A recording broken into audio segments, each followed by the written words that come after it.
Welcome back. Now you might be thinking, how can my diet stress me out? Well, it can.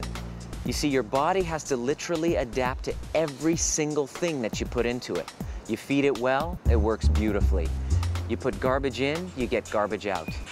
Today we'll be examining the relationship between stress and the food we eat.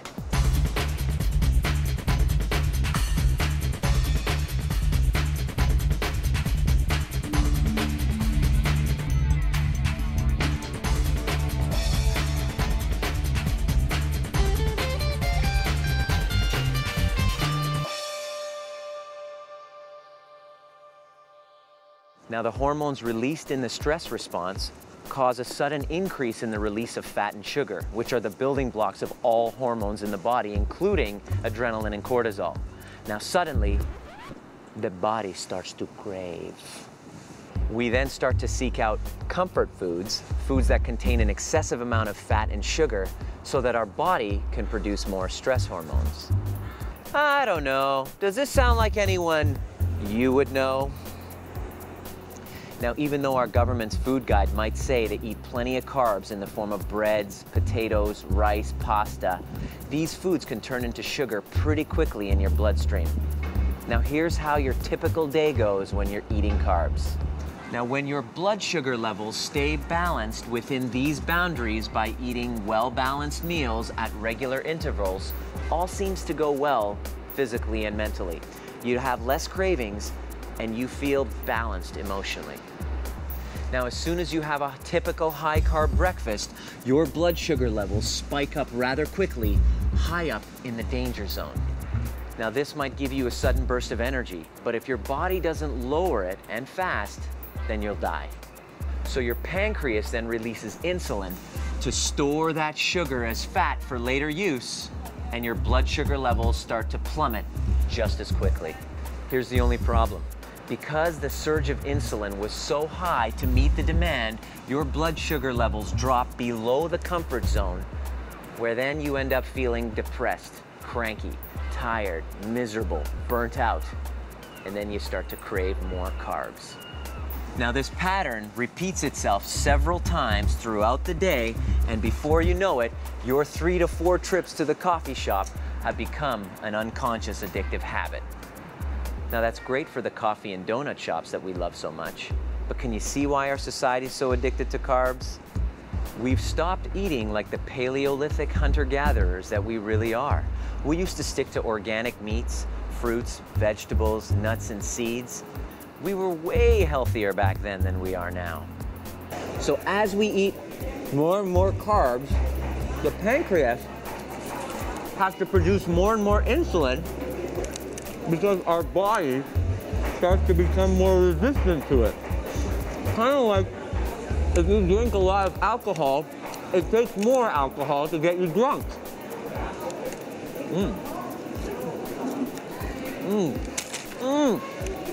This cycle of high blood sugar and high insulin is the underlying root cause of obesity, heart disease, cancer, and especially diabetes. And the good news is, it's reversible. The answer is yes.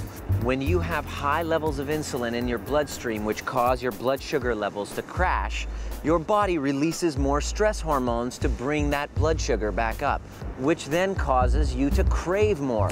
Talk about a vicious cycle that keeps you sick and miserable. No wonder why we're the sickest species on the planet.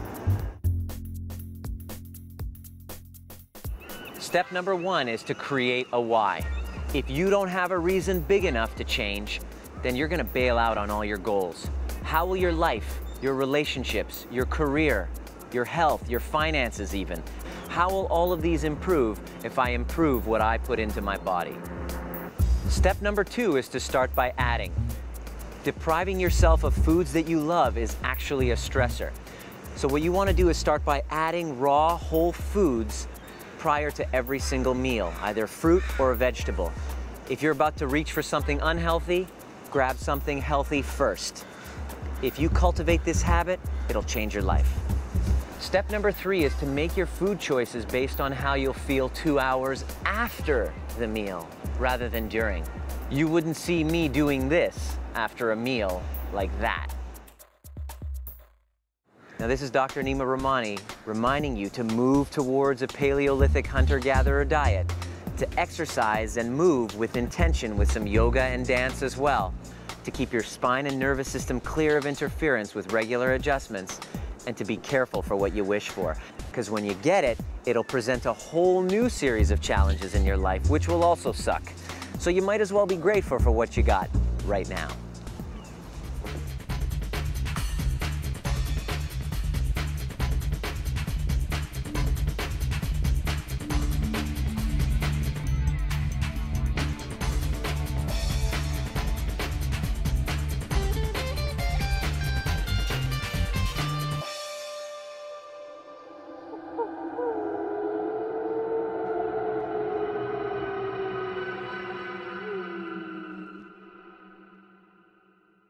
It takes more to get you drunk.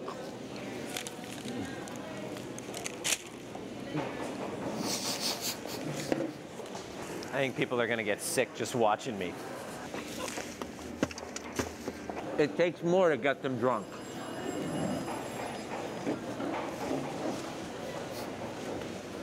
You can only imagine how gross fries and croissant taste together.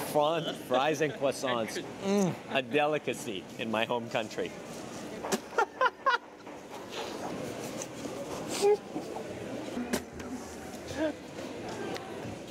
We're done. That's it. That's it. I don't want to do any more.